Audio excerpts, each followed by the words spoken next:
नाज़रीन, जो खबर आ रही है वो बड़ी खतरनाक है पाकिस्तान के लिए।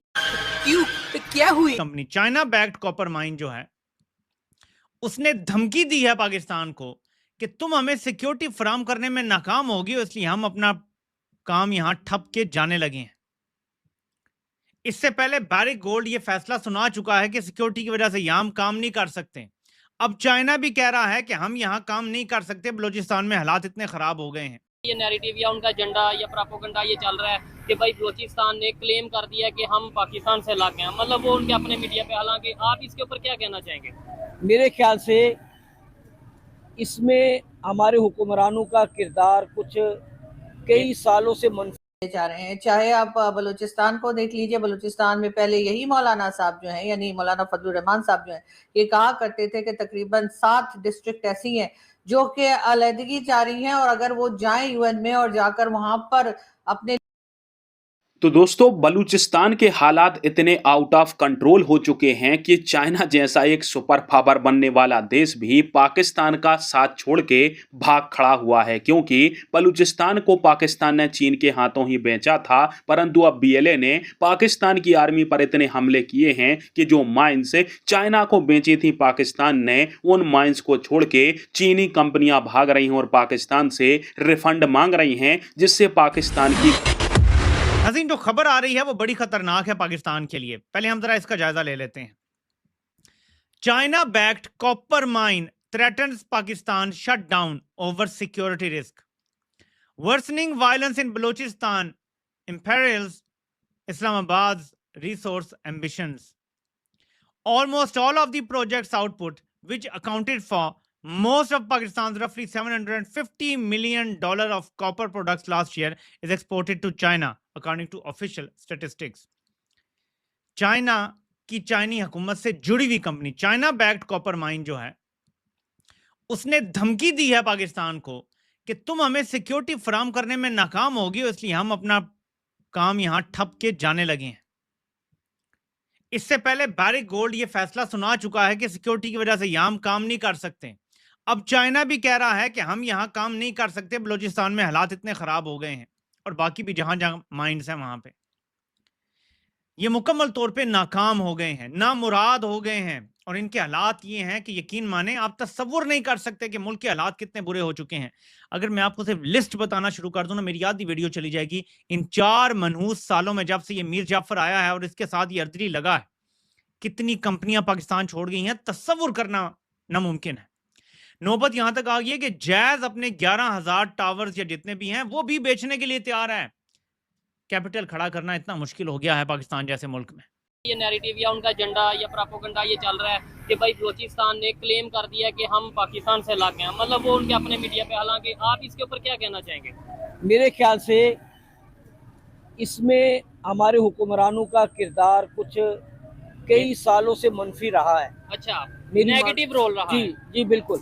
उसकी वजह यह है कि यहाँ जो वफाक की हुकूमत है, फेडरल ये तकरीबन 6 महीने के बाद एक मरतबा जाते हैं वहाँ पे। बलूचिस्तान लोगों के हालात और वाक़यात से नावाकिफ़ हैं, अच्छा, जिसकी वजह से वहाँ की आवाम और हुक्मरानों में दूरियां पैदा हो रही हैं, गैप आ रहा है, जिसकी वजह से ये मसाइल बढ़ रहे हैं। ठीक है। अगर तो ये हुक्मरान चाहते हैं कि हम बलूचिस्तान में मसाइल हल करना चाहते हैं, तो इनको चाहिए कि जिस तरह ये बाकी सूबों में जाते हैं, वहाँ के मालूमात लेते हैं, वहाँ के मसाइल हल करते हैं, बलूचिस्तान को भी अपना सूबा समझे और वो वहाँ पे जाके उनकी दाद रसी करें, उनके मसाइल सुने। तो इंशाल्लाह वो वक्त दूर नहीं है कि जिस तरह बलूचिस्तान पख्तूनख्वा सिंध में जो है एक यकजहती होती है, इस तरह बलूचिस्तान में यकजहती हो, यूनिटी हो। अच्छा, मुझे बताएं, जैसे यूनिवर्सिटीज, आप यूनिवर्सिटी के खतीब हैं, जैसे यूनिवर्सिटी में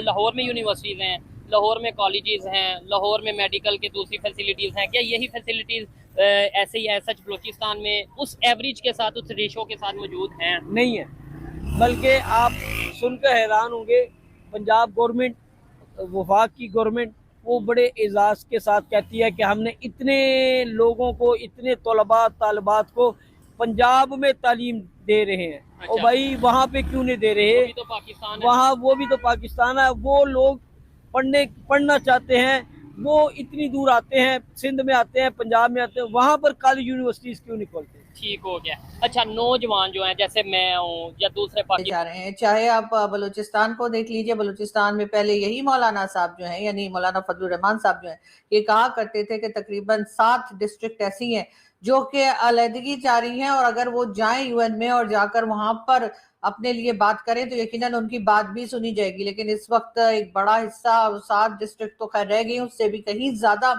बड़ा हिस्सा जो है बलूचिस्तान का, वो इस वक्त कहा यह जा रहा है कि पाकिस्तान की जो गवर्नमेंट है और मिलिट्री एस्टेब्लिशमेंट है उसके कंट्रोल से निकल चुका है।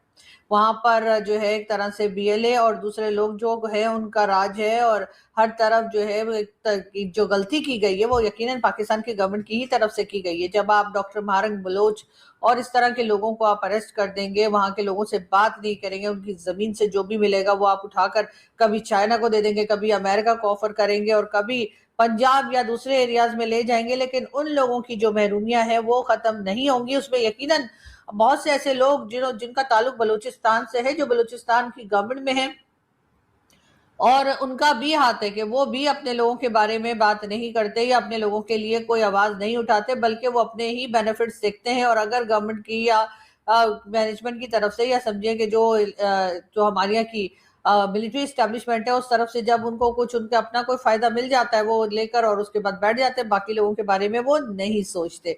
लेकिन इस वक्त चाहे वो आजाद कश्मीर पीओके हो, चाहे कह लीजिए कि पाकिस्तान अफगानिस्तान बॉर्डर हो, या फिर बलूचिस्तान हो, हर तरफ चैलेंजेस ही चैलेंजेस जो है वो इस वक्त पाकिस्तान गवर्नमेंट के सामने हैं। और यकीनन ये वो चैलेंजेस हैं जिसमें से वो निकल नहीं पा रहे, और अगर यही करतूत रहे और यही हरकतें रही और इसी तरीके से पॉलिसीज बनाई गई जिसमें सिर्फ अपना फायदा देखा गया और पब्लिक का नहीं, तो अब वो जमाना नहीं रहा कि जहां पर पब्लिक जो है वो मार खाकर और बैठ जाएगी। आजकल इंटरनेट का जा रहा है, एक बस नहीं थी, बसें थी।